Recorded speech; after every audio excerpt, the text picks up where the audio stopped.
नमस्कार दोस्तों, मैं मनीष कुमार आपका बहुत बहुत स्वागत करता हूं आपके अपने YouTube channel Manish study point से। दोस्तों आज है 29 अप्रैल। तो 29 अप्रैल से जितनी भी करंट अफेयर की इंपॉर्टेंट घटनाएं हैं उन पर डिस्कस कर लेते हैं। तो 29 अप्रैल से पहला क्वेश्चन है, हाल ही में कोविड-19 के इलाज के लिए प्लाज्मा थेरेपी शुरू करने वाला पहला सरकारी अस्पताल कौन बना है। तो प्लाज्मा थेरेपी शुरू करने वाला पहला सरकारी अस्पताल बना है और इस अस्पताल का नाम है किंग जॉर्ज मेडिकल यूनिवर्सिटी। और ये कहाँ पड़ता है? ये पड़ता है उत्तर प्रदेश में। उत्तर प्रदेश में एक जगह है लखनऊ। उत्तर प्रदेश की राजधानी लखनऊ में है ये किंग जॉर्ज मेडिकल यूनिवर्सिटी, जिसने कि प्लाज्मा थेरेपी के माध्यम से इलाज शुरू किया है और ऐसा करने वाला ये पहला सरकारी हॉस्पिटल भी बना है। इस हॉस्पिटल का नाम याद रख के चलना, किंग जॉर्ज मेडिकल यूनिवर्सिटी बना है। अब बात करें, अगर प्लाज्मा थेरेपी शुरू करने वाला पहले राज्य की बात करें तो पहला राज्य बना था केरल। तो प्लाज्मा थेरेपी शुरू करने वाला पहला राज्य बना था केरल, लेकिन प्लाज्मा थेरेपी शुरू करने वाला पहला सरकारी अस्पताल कौन बना है? तो यहाँ पे सरकारी अस्पताल की बात चली है, जो कि King George medical university Lucknow Uttar Pradesh बना है।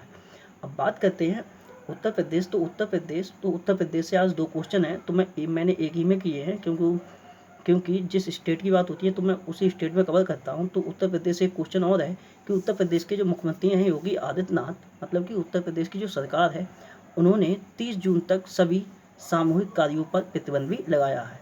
क्यों लगाया है? तो इसीलिए लगाया है, जैसे सामूहिक कार्य क्या होते हैं, जैसे विवाह होते हैं, फंक्शन पार्टी वगैरह होती हैं, तो ये क्या होते हैं, ये सब सामूहिक कार्य होते हैं, क्योंकि उसमें क्या होता है, काफ़ी लोग इकट्ठा होते हैं। तो और अभी लोग जो लॉकडाउन चल रहा है और जो कोरोना वायरस का प्रकोप चल रहा है, तो उसमें सोशल डिस्टेंसिंग चलाई जा रही है उसका बहुत ज़्यादा महत्व है। तो उसी को मद्देनजर रखते हुए उत्तर प्रदेश की सरकार ने 30 जून तक के सभी सामूहिक कार्यों पर प्रतिबंध भी लगा दिया है। तो एक क्वेश्चन ये हो जाता है उत्तर प्रदेश से, और एक क्वेश्चन ये हो जाता है, प्लाज्मा थेरेपी शुरू करने वाला पहला सरकारी अस्पताल जो बना है वो उत्तर प्रदेश लखनऊ का है किंग जॉर्ज मेडिकल यूनिवर्सिटी। और प्लाज्मा थेरेपी अगर शुरू करने वाला पहले राज्य की बात करेंगे तो यहाँ राज्य की बात चलिए, ये बना है केरल। अब बात करते हैं क्वेश्चन नंबर सेकंड की। तो सेकंड क्वेश्चन है, हाल ही में किस राज्य ने संपर्क बैठक मोबाइल ऐप लॉन्च किया है? तो ये एक मोबाइल ऐप है जिसका नाम है संपर्क बैठक मोबाइल ऐप। ये लॉन्च किया है हरियाणा राज्य ने।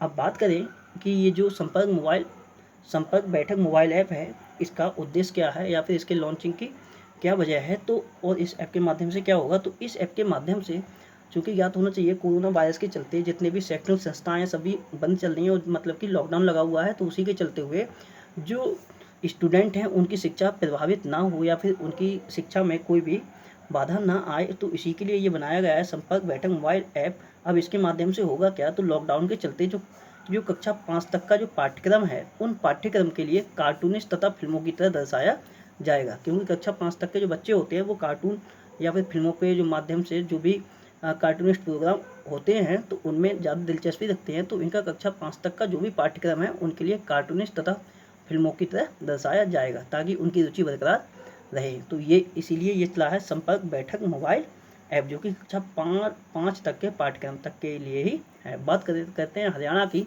तो हरियाणा की राजधानी है चंडीगढ़ और यहाँ के मुख्यमंत्री हैं मनोहर लाल खट्टर, राज्यपाल हैं सत्यदेव नारायण आर्य, और जो हरियाणा का जो हाईकोर्ट है चंडीगढ़ हाईकोर्ट, उसके मुख्य न्यायाधीश है रविशंकर झा। तो हरियाणा से भी दो क्वेश्चन हो जाते हैं, एक तो ये संपर्क बैठक मोबाइल ऐप वाला जो कि हरियाणा ने लॉन्च किया है, और एक और मोबाइल ऐप लॉन्च किया है हरियाणा राज्य सरकार ने, तो मैंने इसी में एडजस्ट किया है। तो इसका नाम है हेल्प मी मोबाइल ऐप। ये हेल्प मी मोबाइल ऐप जो है वो भी हरियाणा ने ही लॉन्च किया है। और इस ऐप के माध्यम से क्या होगा, हेल्प मी मोबाइल ऐप के माध्यम से, तो इसके माध्यम से जरूरी सामानों को इसके माध्यम से मंगाया जा सकता है। मतलब कि आपके लिए किसी भी चीज़ की ज़रूरत है तो आप इस ऐप के माध्यम से मंगा सकते हैं, अगर आप हरियाणा से बिलोंग करते हैं तो। अब बात करते हैं हरियाणा से संबंधित कुछ इंपॉर्टेंट पॉइंटों की। तो अभी मैंने कुछ दिन पहले नोट कराया था कि हरियाणा राज्य सरकार ने एक घोषणा की है, और उस घोषणा के अनुसार हरियाणा राज्य सरकार जो रिपोर्टिंग करने वाले जितने भी पत्रकार हैं उन लोगों के लिए 10 लाख रुपए का बीमा भी देगी। कितने रुपए का? तो 10 लाख रुपए का बीमा कवर देगी उन लोगों के लिए जो कि लॉकडाउन के चलते हुए, मतलब कि कोरोना वायरस के प्रकोप के कारण भी पत्रकारिता में अपना योगदान दे रहे हैं, मतलब कि रिपोर्टिंग कर रहे हैं। उसके बाद बात करें तो जो IFFCO Tokyo general Insurance Company है, जो कि कहाँ की है, तो उसका जो मुख्यालय है वो गुरुग्राम हरियाणा में पड़ता है, और उसकी एमडी और सीईओ भी नियुक्त की गई हैं। इनका क्या नाम है? तो इनका नाम है अनामिका राय इनका नाम है। उसके बाद डॉक्टर व नर्स और फिर जो भी अन्य चिकित्सक हैं जो कि कोरोना वायरस के चलते कोरोना संक्रमित व्यक्ति का इलाज कर रहे हैं, तो उनके वेतन को दुगना करने की भी घोषणा की है हरियाणा राज्य सरकार ने। उसके बाद विश्व कुश्ती चैंपियनशिप की रैंकिंग में हरियाणा के पहलवान हैं जिनका नाम है बजरंग पुनिया। क्या नाम है इनका? तो बजरंग पुनिया इनका नाम है। और बजरंग पुनिया के लिए इस रैंकिंग में 65 किलोग्राम भारत वर्ग में कौन सा स्थान प्राप्त हुआ है? तो सेकंड स्थान ये प्राप्त हुआ है। अगर बात करें इसी रैंकिंग में जो पहला स्थान मिला है वो मिला है गदजी मुराद रशीदू को। क्या नाम है उनका? गदजी मुराद रशीदू इनका नाम है। और ये कहाँ के हैं? तो ये रूस के हैं। उसके बाद बात करें हरियाणा से ही संबंधित, तो अभी जो Akhil Bharatiya police athletics championship हुई थी उसका भी आयोजन हरियाणा में किया गया था। हरियाणा की एक जगह पड़ती है जिसका नाम है पंचकुला, तो वहाँ पे किया गया था Akhil Bharatiya police athletics championship की आयोजन। उसके बाद जो इसकी राजधानी है चंडीगढ़, पंजाब की भी है और हरियाणा के भी है, तो चंडीगढ़ में राष्ट्रमंडल निशानेबाजी और तीरंदाजी जो चैंपियनशिप 2022 होगी उसका भी आयोजन चंडीगढ़ में ही किया जाएगा। उसके बाद हरियाणा के एक जेवलिन थ्रो खिलाड़ी हैं जिनका नाम है अमित दहिया। इनका क्या नाम है? तो अमित दहिया इनका नाम है, जो कि भाला फेंक से संबंधित है। ये हरियाणा से बिलोंग करते हैं। तो नाडा ने इन पर 4 साल का प्रतिबंध भी लगा दिया है। कितने साल का? तो 4 साल का प्रतिबंध लगाया गया है। उसके बाद अम्बाला जो सिटी है हरियाणा की, जो अम्बाला सिटी बस स्टैंड है उसका नाम बदल कर भी किसके नाम पर रख दिया गया है? तो वो सुषमा स्वराज के नाम पर रख दिया गया है। उसके बाद बात करें आगे, तो हरियाणा राज्य ने जो पढ़ने की आदत होती है, तो पढ़ने की आदत को बढ़ावा देने के लिए एक मिशन चलाया था और इसका नाम था रीडिंग मिशन। क्या नाम था? तो इस मिशन का नाम था रीडिंग मिशन। इसका उद्देश्य था पढ़ने की आदत के लिए बढ़ावा देना। उसके बाद जो हॉकी इंडिया सीनियर महिला राष्ट्रीय चैंपियनशिप हुई थी 2020 में, कौन सी चैंपियनशिप? तो हॉकी इंडिया सीनियर महिला राष्ट्रीय चैंपियनशिप, उसका खिताब भी किसने जीता था? तो ये हरियाणा ने ही जीता था। उसके बाद जो हरियाणा की सबसे इम्पोर्टेंट क्वेश्चन है, हरियाणा की एक पैरा एथलीट है, इनका नाम है दीपा मलिक। क्या नाम है? तो इनका नाम दीपा मलिक है। और दीपा मलिक के लिए अभी भारतीय जो पैरालंपिक समिति है उसकी अध्यक्ष भी नियुक्त किया गया है दीपा मलिक के लिए। उसके बाद बात करें तो 34वां जो सूरजकुंड अंतर्राष्ट्रीय शिल्प मेला हुआ था उसका भी आयोजन फरीदाबाद में किया गया था। वो भी कहाँ पड़ता है? तो वो हरियाणा में पड़ता है। उसके बाद बात करें तो जो हरियाणा की एथलीट हैं कौन? तो ये दीपा मलिक और एक और हैं, इनका नाम है योगेश्वर दत्त। क्या नाम है? तो दीपा मलिक और योगेश्वर दत्त हैं। इनके लिए अखिल भारतीय खेल परिषद में भी शामिल किया गया था। और हरियाणा के झज्जर जिले में भारत का सबसे बड़ा कैंसर अस्पताल भी स्थापित किया गया है। वहीं अगर बात करें तो मजदूर तथा जो किसान होते हैं उन लोगों के लिए 10 रुपये में भरपेट भोजन करने के लिए अटल किसान मजदूर कैंटीन भी लॉन्च की गई थी। कहाँ पे? तो यह हरियाणा में की गई थी। और जो भी सरकारी फाइलें होती हैं या फिर जो भी पेंडिंग काम होता है तो उन पेंडिंग काम के लिए निपटाने के लिए एक प्रणाली चलाई गई थी हरियाणा राज्य ने जिसका नाम था रन थ्रू फाइल प्रणाली। क्या नाम था? तो रन थ्रू फाइल प्रणाली इसका नाम था। तो ये सारे क्वेश्चन आपके हरियाणा संबंधित थे। तो हरियाणा से जो 2 क्वेश्चन हैं, एक ही संपर्क बैठक मोबाइल ऐप है जो कि हरियाणा ने लॉन्च किया है और दूसरा है हेल्प मी मोबाइल ऐप जो भी हरियाणा ने लॉन्च किया है, लेकिन दोनों का उद्देश्य अलग अलग है। अब बात करते हैं क्वेश्चन नंबर 3 की। तो तीसरा क्वेश्चन है, हाल ही में सिप्री द्वारा जारी रिपोर्ट के अनुसार सबसे ज़्यादा सैन्य व्यय वाले देशों में भारत किस स्थान पर है? मतलब कि ये है कि सिप्री ने एक रिपोर्ट जारी की है और उसके अनुसार बताया गया है कि सबसे ज़्यादा जो अपनी सेना के ऊपर जो देश खर्च करते हैं उस मामले में भारत किस स्थान पर है? तो इस मामले में भारत है तीसरे स्थान पर। किस स्थान पर? तो ये भारत तीसरे स्थान पर है।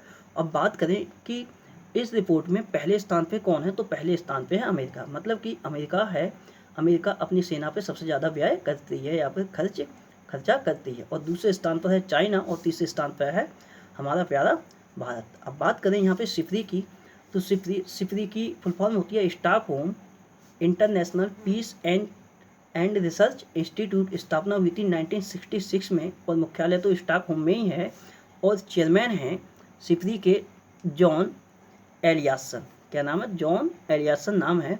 उसके बाद कुछ समय पहले सिप्री ने और भी रिपोर्टें जारी की हैं जिनकी मैं बता दे रहा हूँ क्या क्या रिपोर्ट थी।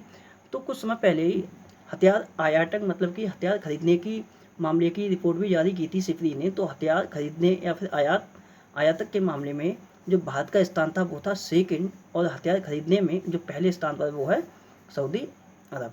और बात करें हथियार उत्पादक के मामले में पहला देश कौन है, तो हथियार उत्पादक के मामले में मतलब कि प्रोडक्शन के मामले की बात चल रही है, तो यहाँ हथियार उत्पादक के मामले में पहले स्थान पर है यूएसए और दूसरे स्थान पर है चाइना। उसके बाद जो यूएसए की लॉकहीड मार्टिन जो कंपनी है, इसके द्वारा सबसे ज़्यादा हथियारों का प्रोडक्शन या फिर निर्माण भी किया जाता है या फिर उत्पादन भी किया जाता है यूएसए की लॉकहीड मार्टिन कंपनी के द्वारा। अब बात करते हैं क्वेश्चन नंबर 4 की। तो चौथा क्वेश्चन है, हाल ही में किस कंपनी ने हाइड्रोजन ईंधन पर आधारित बस व कॉल लॉन्च की हैं। तो ये हाइड्रोजन ईंधन पर आधारित बस व कॉल लॉन्च किए हैं एनटीपीसी ने हाइड्रोजन ईंधन पर आधारित 10 बसें व कॉल लॉन्च किए हैं। इनकी संख्या कितनी है, तो ये 10 है। 10 बसें तथा कॉल लॉन्च किए हैं किसने, तो एनटीपीसी ने। अगर बात करें एनटीपीसी की, तो एनटीपीसी की फुल फॉर्म होती है नेशनल थर्मल पावर कॉरपोरेशन।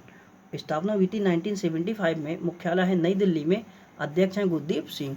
और कुछ समय पहले ही जो एनटीपीसी है, एनटीपीसी के एचआर निदेशक बनाए गए थे। इनका क्या नाम था, तो ये दिलीप कुमार पटेल इनका नाम था। जब भी नियुक्ति होती है तो मैं इनका रिवीजन कराता हूँ दिलीप कुमार पटेल का। तो ये दिलीप कुमार पटेल की नई नियुक्ति हुई है। ये कौन बने हैं, तो ये एनटीपीसी के एचआर निदेशक भी बने हैं, मतलब कि एचआर डायरेक्टर बोलते हैं इनके लिए। अब बात करते हैं क्वेश्चन नंबर 5 की। तो 5वां क्वेश्चन है,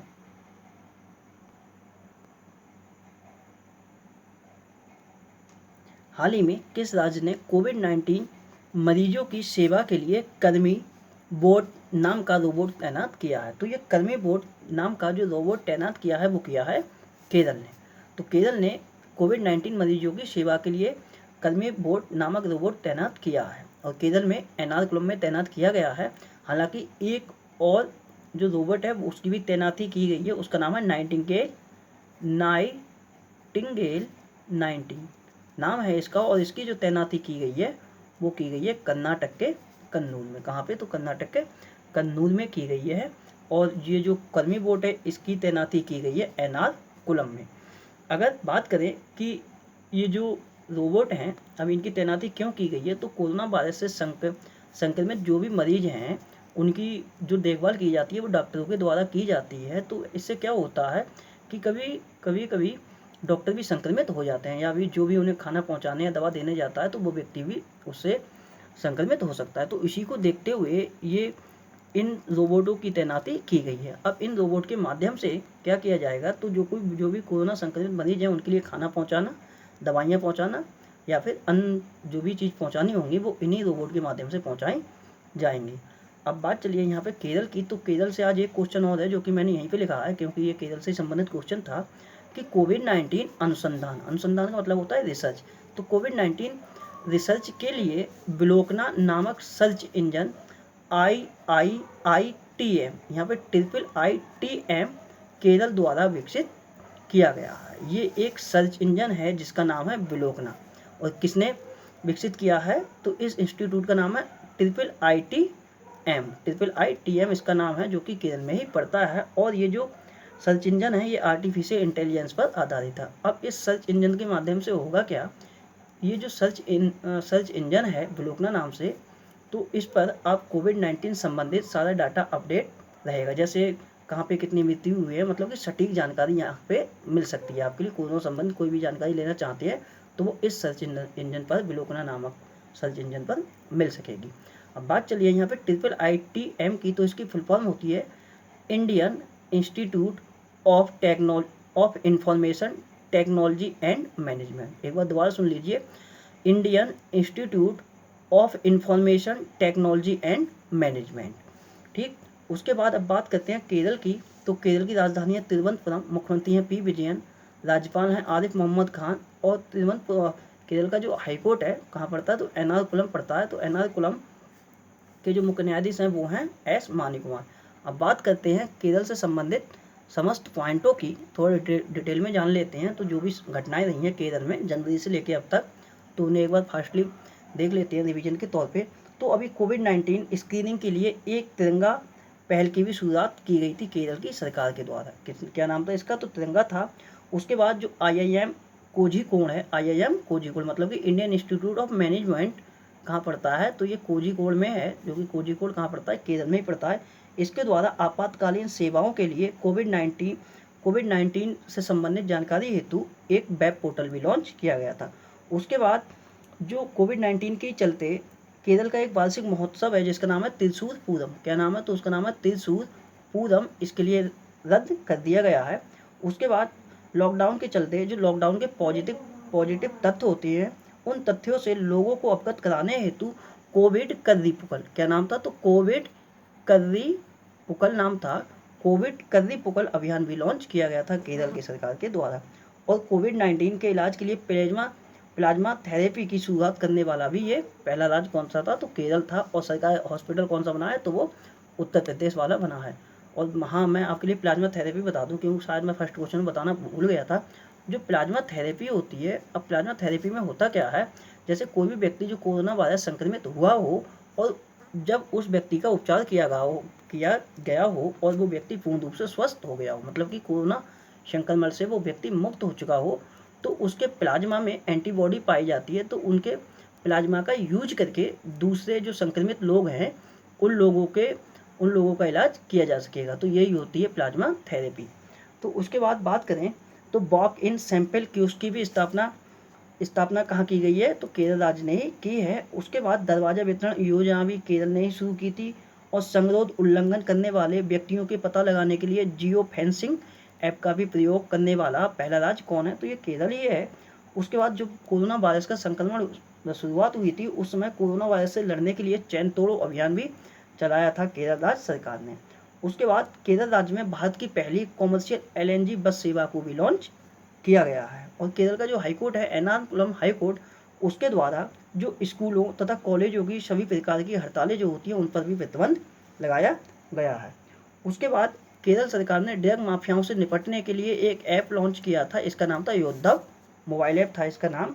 उसके बाद जो भी CFL और फिलामेंट बल्ब होती हैं उनकी बिक्री पर प्रतिबंध लगाने वाला पहला राज्य केरल ही है। और उसके बाद बात करें तो केरल में स्थित है एक सबरीमाला मंदिर। कौन सा टेम्पल है? तो वो है सबरीमाला टेम्पल। और सबरीमाला टेम्पल के गहनों की सूची तैयार करने के लिए सुप्रीम कोर्ट ने CN रामचंद्रन नायर के लिए नियुक्त किया है। किसके लिए? तो CN रामचंद्रन नायर के लिए नियुक्त किया है। और केरल के मीडिया अवार्ड से सम्मानित किए गए हैं N राम, जो कि हिंदू ग्रुप के चेयरमैन भी हैं। उसके बाद TV free air for every child कार्यक्रम की शुरुआत केरल सरकार के द्वारा ही की गई थी। उसके बाद बात करें तो समुद्री जो पारिस्थितिकी तंत्र की बैठक की जो मेजबानी थी वो कोच्चि केरल ने ही की थी। उसके बाद जो ग्लोबल इन्वेस्टर मीट हुई थी उसका भी आयोजन केरल में ही किया गया था। और पहला बीमेंस, मतलब कि वुमेन होता है, तो पहला वुमेन्स इंटरनेशनल ट्रेड सेंटर की स्थापना भी कहाँ की गई है? तो कोझिकोड केरल में ही की गई है। भारत का पहला स्पेस टेक पार्क जो है वो भी तिरुवनंतपुरम केरल में ही खोला गया है। और जो सीनियर राष्ट्रीय वॉलीबॉल चैंपियनशिप थी जिसका आयोजन भुवनेश्वर उड़ीसा में किया गया था, उसमें जो महिला वर्ग की विजेता टीम थी वो केरल की थी और पुरुष वर्ग की जो विजेता टीम रही थी वो रही थी तमिलनाडु की। उसके बाद नागरिक संशोधन अधिनियम के खिलाफ विधानसभा में प्रस्ताव पारित करने वाला केरल देश का पहला राज्य भी बना है। उसके बाद 80वां भारतीय इतिहास कांग्रेस का जो आयोजन किया गया था वो कहाँ किया गया था? तो वो कन्नूर में ही किया गया था। कहाँ किया गया था? तो कन्नूर में किया गया था। वहीं 27वां जो राष्ट्रीय बाल विकास कांग्रेस था उसका आयोजन तिरुवनंतपुरम में किया गया था। तो ये सारे पॉइंट जनवरी से लेके अब तक थे केरल से संबंधित जो कि इंपोर्टेंट थे। अब बात करते हैं क्वेश्चन नंबर 6 की। तो 6 क्वेश्चन है, हाल ही में AK शर्मा को किस मंत्रालय का सचिव बनाया गया है? तो AK शर्मा को सचिव बनाया गया है सूक्ष्म लघु और मध्यम उद्यम मंत्रालय में। जिसके मंत्री कौन है? तो इसके मंत्री हैं नितिन गडकरी। तो सूक्ष्म लघु और मध्यम उद्यम मंत्रालय के जो सचिव बने हैं वो कौन बने हैं? तो AK शर्मा बने हैं। और सूक्ष्म लघु और मध्यम उद्यम मंत्रालय के लिए हम लोग MSME मिनिस्ट्री भी बोलते हैं। अगर बात करें यहाँ पे सूक्ष्म लघु और मध्यम उद्योग से, तो अभी कुछ समय पहले जो सिडबी बैंक है, क्या नाम है? तो सिडबी बैंक नाम है इसका। और सिडबी बैंक ने सूक्ष्म लघु और मध्यम उद्योग के लिए एक ऋण योजना चलाई थी। और उस ऋण योजना का नाम क्या था? तो उस ऋण योजना का नाम था सेव प्लस ऋण योजना। उसके बाद जो उद्यमिता को बढ़ावा देने के लिए सिडबी ने एक स्वावलंबन एक्सप्रेस वे चलाने की घोषणा की थी। उसके बाद ये जो सचिव बने हैं AK शर्मा सूक्ष्म लघु और मध्यम उद्यम मंत्रालय के, और कुछ समय पहले राष्ट्रपति रामनाथ कोविंद के भी नए सचिव बनाए गए हैं। उनका क्या नाम है? तो उनका नाम है कपिल देव त्रिपाठी। क्या नाम है? तो कपिल देव त्रिपाठी नाम है उनका। तो वो किसके बने हैं? तो वो बने हैं राष्ट्रपति रामनाथ कोविंद के। अब बात करते हैं क्वेश्चन नंबर 17 की। तो 17वां क्वेश्चन है, सॉरी 7वां क्वेश्चन है, हाल ही में किस संस्थान ने कोविड-19 के लिए आईआईटी बॉम्बे के साथ मिलकर रूहदार, इसका नाम है रूहदार, नाम से एक वेंटिलेटर का निर्माण किया है। तो रूहदार नाम से वेंटिलेटर का निर्माण किया है आईआईटी बॉम्बे की मदद से एनआईटी श्रीनगर और आईयूएसटी पुलवामा ने। तो इन्होंने किया है। यहाँ एनआईटी का मतलब है नेशनल इंस्टीट्यूट ऑफ टेक्नोलॉजी, और वहीं आईयूएसटी पुलवामा का मतलब है ये एक यूनिवर्सिटी है कहाँ की, पुलवामा, जो कि जम्मू कश्मीर में पड़ता है। इसमें यहाँ पे आईयूएसटी का मतलब होता है Islamic university of science and technology. तो इन दोनों ने आपस में मिलकर आईआईटी बॉम्बे की सहायता से रूहदार नाम से एक वेंटिलेटर का भी निर्माण किया है। अगर बात करें वेंटिलेटर की, तो कुछ समय पहले ही, कल ही मैंने नोट कराया था, एक वाइटल नामक वेंटिलेटर का विकास किया गया था। जिसका विकास किसने किया था? तो यह हाई प्रेशर वाला एक वेंटिलेटर था जो कि नासा ने किया था। उसके बाद प्राण वायु नाम से एक वेंटिलेटर का निर्माण किया था। वो किसने किया था? तो वो निर्माण किया था आईआईटी रुड़की ने। वहीं जीवन नाम से एक वेंटिलेटर का निर्माण किया गया था, तो रेल कोच फैक्ट्री कपूरथला के द्वारा, या फिर इंडियन रेलवे भी बोल सकते हैं। तो रेल कोच फैक्ट्री कपूरथला के द्वारा किया गया था। तो ये सब वेंटिलेटर थे जो कि इम्पोर्टेंट थे। वाइटल नासा ने, प्राणवायु नाम से आईआईटी रुड़की ने, और जीवन नाम से जो वेंटिलेटर बनाया था वो भारतीय रेलवे की एक फैक्ट्री है, रेल कोच फैक्ट्री कपूरथला के द्वारा बनाया गया है। उसके बाद ये जो रूहदार बनाया है वो एनआईटी श्रीनगर ने बनाया है आईयूएसटी के साथ मिलकर आईआईटी बॉम्बे की सहायता से। अब बात करते हैं क्वेश्चन नंबर 8 की। तो 8वां क्वेश्चन है, हाल ही में किस राज्य की सरकार ने दवाओं की होम डिलीवरी देने के लिए धन्वंतरी योजना शुरू की है? तो धन्वंतरी योजना शुरू की गई है असम राज्य की सरकार के द्वारा। और क्यों शुरू की गई है? तो इनकी इस योजना के माध्यम से दवाओं की होम डिलीवरी दी जाएगी। और जो होम डिलीवरी दी जाएगी वो आशा कार्यकर्ता व स्वयं जो सेवक होती है उनके द्वारा इन दवाओं की डिलीवरी आपके घर तक पहुँचाई जाएगी। इसमें जो 200 रुपये तक की दवाई हैं, 200 रुपये तक की दवाइयाँ, उन पर कोई भी चार्ज नहीं लगेगा। और 200 रुपये से ऊपर की जो भी दवाइयाँ आएंगी उन पर आपका डिलीवरी चार्ज भी दे होगा। अगर बात करें यहाँ पे असम की, तो असम की राजधानी है दिसपुर, मुख्यमंत्री हैं सर्बानंद सोनोवाल, राज्यपाल हैं जगदीश मुखी, और यहाँ के जो मुख्य न्यायाधीश हैं वो हैं अजय लांबा। बात करें अगर असम से संबंधित कुछ पॉइंटों की, तो अभी जो कोरोना वायरस के चलते यहाँ का एक फेमस त्यौहार है जिसका नाम है अम्बुबाची त्यौहार। तो अम्बुबाची जो त्यौहार होता है, या फिर अम्बुबाची जो मेला है, जो कि कहाँ लगता है? तो जो असम में गुवाहाटी है, असम में एक गुवाहाटी है, वहाँ पे एक मंदिर है जो उस मंदिर का नाम है कामाख्या देवी मंदिर। तो कामाख्या देवी जो मंदिर है गुवाहाटी में, उसमें ये लगता है अम्बुबाची मेला। और लेकिन कोरोना वायरस के चलते इस मेले का आयोजन भी रद्द कर दिया गया है। उसके बाद बात करें तो अभी असम राज्य की सरकार ने गुवाहाटी के क्षेत्र में, जो असम का गुवाहाटी क्षेत्र है, वहाँ उस गुवाहाटी के क्षेत्र में प्रज्ञा नामक एक कार्यक्रम भी लॉन्च किया था। और ये प्रज्ञा नामक कार्यक्रम ये था क्या? तो ये रेडियो के माध्यम से शिक्षा इसमें दी जाती है। मतलब कि रेडियो के माध्यम से शिक्षा को इसमें प्रचार किया जाता है, या फिर वहाँ के जो भी लोग हैं वो रेडियो के माध्यम से अपनी शिक्षा के लिए ग्रहण कर सकते हैं। उसके बाद आईआईटी गुवाहाटी ने बड़ी जगह को सैनिटाइज करने के लिए ड्रोन भी तैयार किए थे।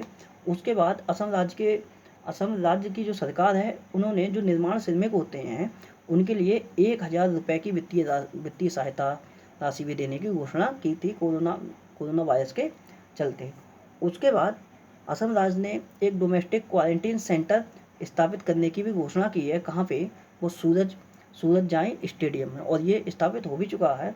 उसके बाद बात करें तो एक और योजना है जिसका नाम है भ्रमण सारथी योजना।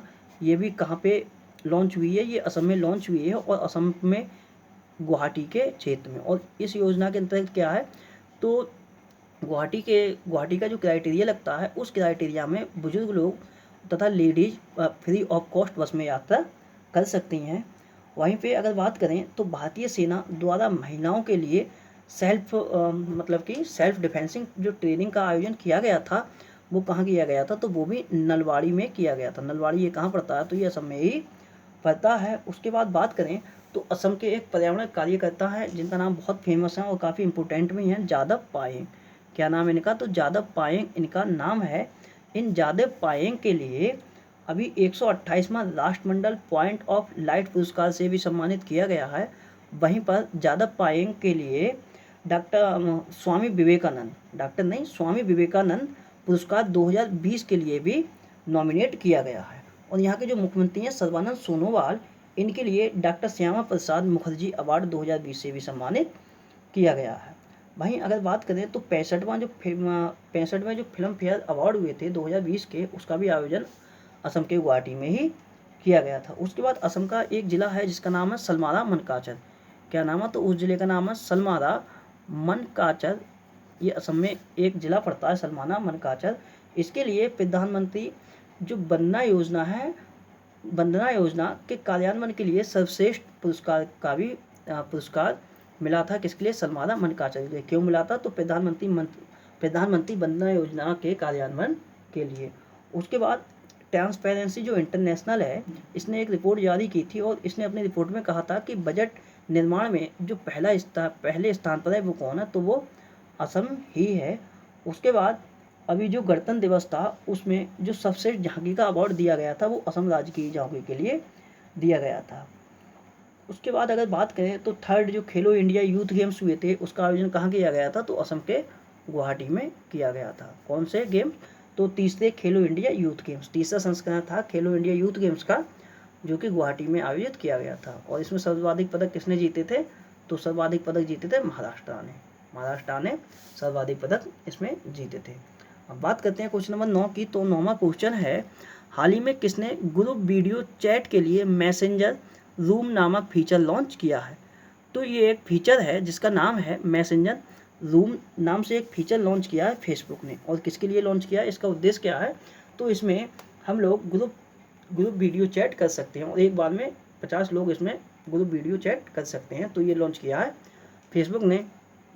अगर बात करें फेसबुक की, तो फेसबुक की स्थापना हुई थी 2004 में, मुख्यालय है कैलिफोर्निया में, और CEO और संस्थापक कौन है? तो ये है मार्क जुकरबर्ग।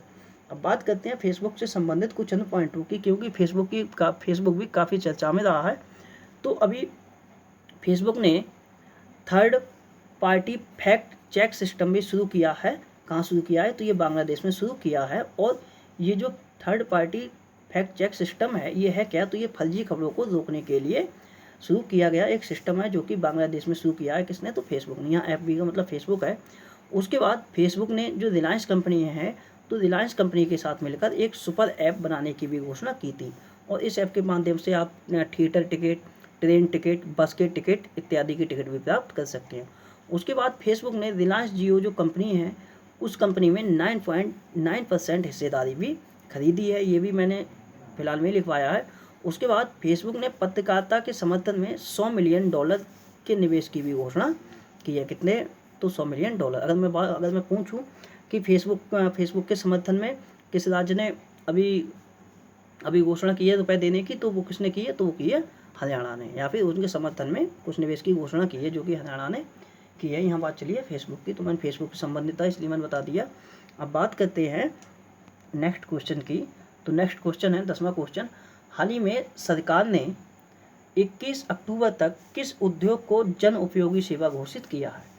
तो ये 21 अक्टूबर तक मतलब कि 6 महीने तक, 6 महीने बैठेगा, तो 6 महीने तक या फिर 21 अक्टूबर तक किस उद्योग को जन उपयोगी सेवा घोषित किया है? तो ये किया है बैंकिंग उद्योग को।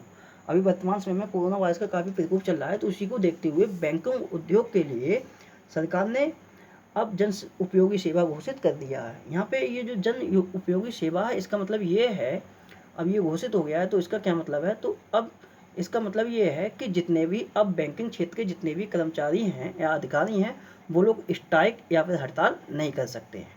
मतलब इसका यही होता है, अगर कोई भी क्षेत्र अगर जन उपयोगी सेवा घोषित हो जाता है तो उस क्षेत्र के जितने भी कर्मचारी या अधिकारी वर्ग है वो लोग हड़ताल या फिर स्ट्राइक नहीं कर सकते हैं। तो ये जन उपयोगी सेवा कौन सा उद्योग हुआ है घोषित? तो ये हुआ है बैंकिंग उद्योग, और ये 6 महीने के लिए या फिर 21 अक्टूबर तक। बात करते हैं क्वेश्चन नंबर 11 की। तो 11वां क्वेश्चन है, हाल ही में टाइम्स हायर एजुकेशन की इम्पैक्ट रैंकिंग 2020 में 20 के दूसरे संस्करण में भारत में कौन सा संस्थान शीर्ष पर रहा है? तो भारत में कौन सा संस्थान शीर्ष पर रहा है इम्पैक्ट रैंकिंग 2020 में, जो कि किसने जारी की है, जो कि टाइम्स हायर एजुकेशन ने जारी की है। इसमें जो टॉप यूनिवर्सिटी रही है वो रही है IIT खड़गपुर में। यहाँ बात चली है भारत की, क्योंकि मैंने यहाँ भारत में लिखा है, तो भारत में तो ये प्रथम स्थान पे। अगर बात करें कि पूरे वर्ल्ड में, मतलब कि वैश्विक स्तर पर इसकी कौन सी रैंक है, तो वैश्विक स्तर पर IIT खड़गपुर की 57वीं रैंक कौन सी है, तो 57वें नंबर पर है, और भारत में ये पहले नंबर पर है। और ये अगर बात करें इसी सूची में जो सर्वश्रेष्ठ जो यूनिवर्सिटी है, मतलब कि टॉप की यूनिवर्सिटी, वो कौन है, तो टॉप की यूनिवर्सिटी है ऑकलैंड विश्वविद्यालय। ऑकलैंड यूनिवर्सिटी ये कहाँ की है, तो ये न्यूजीलैंड की है। और ये टाइम्स हायर जो एजुकेशन है, इसने 85 देशों के 766 विश्वविद्यालय की रैंकिंग जारी की है, जिसमें कि जो भारत में प्रथम कौन है, तो भारत में प्रथम है IIT खड़गपुर। और बेस्ट अगर बात करेंगे कि IIT खड़गपुर का विश्व में कौन सा स्थान आया है, तो ये आया है 57वां नंबर। बात करते हैं 12वें क्वेश्चन की। तो 12वां क्वेश्चन है, हाल ही में Bajaj Allianz General Insurance Company ने GOQII के साथ मिलकर किस नाम से एक एड ऑन हेल्थ केयर की शुरुआत की है। तो एक एड ऑन हेल्थ केयर की शुरुआत की है, इसका क्या नाम है एड ऑन हेल्थ केयर का, तो इसका नाम है बेजिक GOQII को पे ऑप्शन। ये है इस एड ऑन हेल्थ केयर का नाम, जो कि Bajaj Allianz General Insurance Company ने शुरू किया है GOQII के साथ मिलकर। अगर मैं बात करूँ यहाँ GOQII की, तो ये क्या है, GOQII कैलिफोर्निया USA की एक smart tech health care platform है, जिसके साथ मिलकर बजाज एलियांस जनरल इंश्योरेंस ने एक एड ऑन हेल्थ केयर की शुरुआत की है, और इसका नाम रखा गया है बेजिक GOQII कोपे ऑप्शन। अब यहाँ पे इस क्वेश्चन का मतलब क्या है, मतलब इसका ये है कि जो बजाज इंश्योरेंस कंपनी जो है, बजाज एलियांस जनरल इंश्योरेंस जो कंपनी है, उसके जो जितने भी पॉलिसी धारक हैं जो स्वास्थ्य जीवन शैली को अपनाएंगे, उनके लिए पुरस्कृत किया जाएगा, या फिर उनके लिए पुरस्कार दिया जाएगा। तो इसी के लिए ये बना है BAGIC, मतलब कि बेजिक GOQII कोपे ऑप्शन। यहाँ पे BAGIC का मतलब है Bajaj Allianz General Insurance company, और ये GOQII ये क्या है, तो ये कैलिफोर्निया की smart tech health care platform है। बात करेंगे Bajaj Allianz General Insurance Company की, तो जो Bajaj Allianz General Insurance Company है, इसका मुख्यालय पुणे में है, और MD और CEO कौन है, तो MD और CEO हैं तपन सिंघल। कौन है, तो तपन सिंघल हैं। अगर बात करें बजाज एलियांस जनरल इंश्योरेंस के क्वेश्चन की, जो कि मैं कुछ समय पहले ही मैंने आपके लिए लिखवाया था, है इसी मंथ का, तो Bajaj Allianz General Insurance Company ने फ़ोनपे के साथ मिलकर, किसके साथ मिलकर, तो फ़ोनपे के साथ मिलकर जो कोरोना वायरस संक्रमित लोग थे, उनके लिए कोरोना केयर नाम से एक बीमा पॉलिसी भी लॉन्च की थी। तो ये भी Bajaj Allianz General Insurance company से संबंधित क्वेश्चन है कि कोरोना केयर नाम से बीमा पॉलिसी किसने लॉन्च की है, तो Bajaj Allianz General Insurance Company ने फ़ोनपे के साथ मिलकर। अब बात करते हैं क्वेश्चन नंबर 13 की। तो 13वां क्वेश्चन है, हाल ही में किस देश ने नाबालिगों को दी जाने वाली मौत की सज़ा को समाप्त कर दिया है।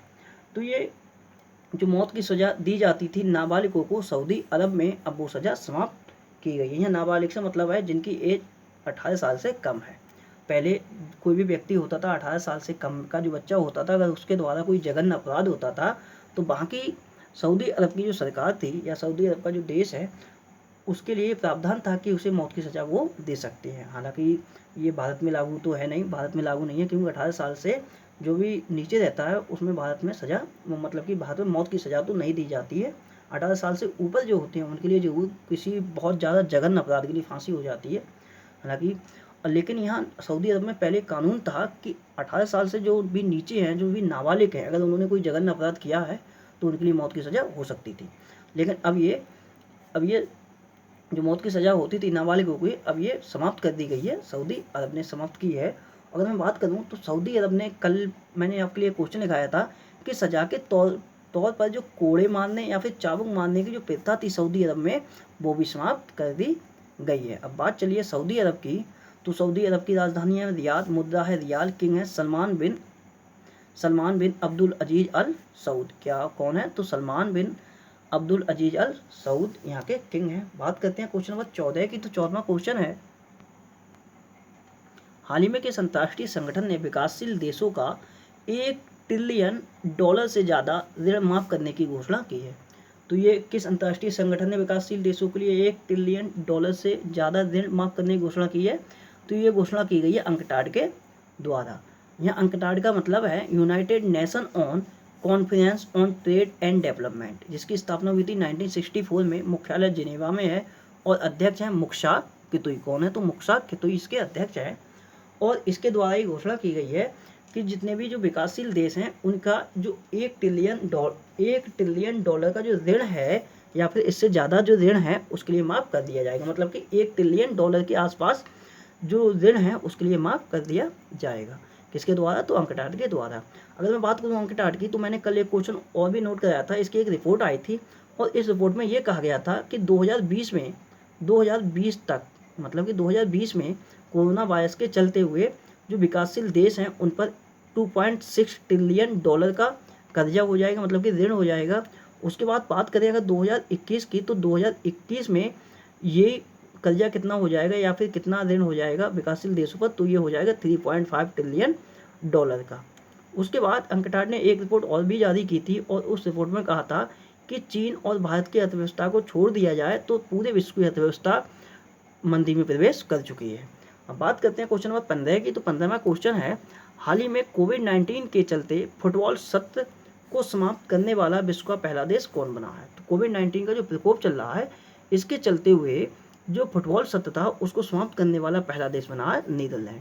अगर बात करें नीदरलैंड, तो नीदरलैंड की राजधानी है एम्स्टर्डम, मुद्रा है यूरो और प्राइम मिनिस्टर है नीदरलैंड के मार्क रूट। बात करते हैं अंतिम क्वेश्चन की। तो अंतिम क्वेश्चन है, हाल ही में कोविड-19 से जूझ रहे म्यूचुअल फंड कंपनियों को आरबीआई ने कितने रुपए देने की घोषणा की है? तो जो भी म्यूचुअल फंड कंपनियां थीं जो कि कोविड-19 के कारण या तो वो कंपनियां बंद हो गई थीं या फिर उनके लिए घाटा हो गया था, तो इसी को देखते हुए आरबीआई ने इन्हें कुछ रुपए देने की घोषणा की है। और कितने रुपए देने की घोषणा की है? तो ये की है 50,000 करोड़ रुपए देने की घोषणा। किसने की है? तो ये आरबीआई ने की है। किसके लिए? तो म्यूचुअल फंड कंपनियों के लिए जो कि कोरोना वायरस के चलते हुए काफ़ी घाटे झेल रही हैं या फिर उन्होंने अपनी अपनी कंपनियां बंद कर दी हैं। अगर बात करें आरबीआई की, चूँकि ये घोषणा आरबीआई ने की है, तो आरबीआई की स्थापना हुई थी 1 अप्रैल 1935, मुख्यालय मुंबई और राज्यपाल नहीं है, गवर्नर हैं शक्तिकांत दास। तो ये जो 50,000 करोड़ जो रुपए हैं वो आरबीआई ने देने की घोषणा की है म्यूचुअल फंड कंपनियों के लिए, ताकि उनकी लिक्विडिटी मतलब कि तरलता बनी रहे। और आरबीआई से और भी क्वेश्चन हैं, आज आरबीआई से 3 क्वेश्चन हैं तो मैंने एक ही क्वेश्चन में कर दिए हैं। तो आरबीआई ने जो भी ओवरड्राफ्ट धारक जो होते हैं उनके लिए इलेक्ट्रॉनिक कार्ड देने की घोषणा की है। तो आरबीआई ने ओवरड्राफ्ट धारकों को इलेक्ट्रॉनिक कार्ड देने की घोषणा भी की है। एक ये क्वेश्चन हो जाता है यहाँ से। और नेक्स्ट पॉइंट है, आरबीआई के साथ श्रीलंका ने $40 करोड़ करेंसी एक्सचेंज करने की भी घोषणा की है। तो ये 40 करोड़ जो डॉलर करेंसी एक्सचेंज करने की घोषणा की है श्रीलंका ने की है। और किस बैंक के साथ? तो आरबीआई के साथ। अब बात करते हैं, कल जो मैंने आपसे क्वेश्चन पूछे थे उन क्वेश्चनों की। तो कल आपसे मैंने पहला क्वेश्चन पूछा था, महिला स्वयं सहायता समूह के लिए किस राज्य द्वारा शून्य ब्याज ऋण योजना की शुरुआत दोबारा से की गई है, मतलब पुनः शुरुआत की गई है? तो ये शुरुआत की गई थी आंध्र प्रदेश की सरकार के द्वारा। नेक्स्ट क्वेश्चन मैंने पूछा था, आवास और शहरी विकास निगम जिसके लिए हुडको बोलते हैं के चेयरमैन और प्रबंध निदेशक कौन नियुक्त हुए हैं? तो ये नियुक्त हुए शिवदास मीणा। वहीं तीसरा क्वेश्चन पूछा था, किसके द्वारा हाई प्रेशर वेंटिलेटर बाइटल विकसित किया गया था? तो ये हाई प्रेशर वेंटिलेटर था जिसका नाम था बाइटल, ये विकसित किया गया था नासा के द्वारा। नासा मतलब national aeronautics and space administration, America की एक अंतरिक्ष एजेंसी है। चौथा क्वेश्चन मैंने पूछा था, वर्चुअल कोर्ट के माध्यम से सुनवाई करने वाला देश का पहला राज्य कौन बना था? तो ये बना था उत्तर प्रदेश। पांचवा क्वेश्चन पूछा था, किस राज्य द्वारा 23 अप्रैल को खोंगजोम दिवस मनाया गया था? तो ये मनाया गया था मणिपुर के द्वारा। छठा क्वेश्चन पूछा था, किस संस्था द्वारा लॉकडाउन लर्नर्स सीरीज लॉन्च की गई थी? तो ये लॉकडाउन लर्नर्स सीरीज लॉन्च की गई थी यूएनओडीसी के द्वारा। यहाँ यूएनओडीसी का मतलब है United Nation office on drugs and crime. तो United Nation office on drugs and crime. सातवां क्वेश्चन मैंने पूछा था, किस देश द्वारा WHO को $30 मिलियन अनुदान देने की घोषणा हुई है? तो ये हुई है चाइना ने की है। उसके बाद लास्ट क्वेश्चन मैंने पूछा था किस राज्य द्वारा पत्रकारों को 10 लाख का बीमा देने की घोषणा की है, तो ये की थी हरियाणा राज्य सरकार ने। अब आज से आपके लिए प्रश्न है, तो आज आपसे पहला क्वेश्चन है टाटा ट्रस्ट द्वारा कोविड-19 के लिए कौन सा अभियान चलाया गया है। दूसरा क्वेश्चन बताना है कोरोना वायरस की सटीक जानकारी के लिए किस राज्य ने दृष्टि पोर्टल लॉन्च किया है। तीसरा क्वेश्चन बताना है कोविड फार्मा मोबाइल ऐप किस राज्य ने लॉन्च किया है। चौथा क्वेश्चन बताना है किसकी अध्यक्षता में राष्ट्रीय शिपिंग बोर्ड का पुनर्गठन हुआ है। पांचवा क्वेश्चन बताना है सार्क के स्वास्थ्य मंत्रियों की बैठक की अध्यक्षता किसके द्वारा की गई है, मतलब कि उस देश का नाम बताना है। छठा क्वेश्चन बताना है खाद्य सामग्री की होम डिलीवरी के लिए झारखंड ने कौन सा ऐप लॉन्च किया है। और लास्ट क्वेश्चन आपको बताना है किसके द्वारा फाइलों के संचालन के लिए ई कार्यालय ऐप लॉन्च किया गया है। तो दोस्तों ये थी आज से संबंधित सारी करंट अफेयर की घटनाएं जो कि मैंने आपके साथ डिटेल में डिस्कस कर दी। दोस्तों अगर मेरे द्वारा बनाई हुई वीडियो आपके लिए पसंद आती है तो मेरे चैनल मनीष स्टडी पॉइंट के लिए लाइक करें, शेयर करें, सब्सक्राइब करें। वीडियो को टाइम देने के लिए आपके लिए बहुत बहुत धन्यवाद। आपका दिन शुभ हो।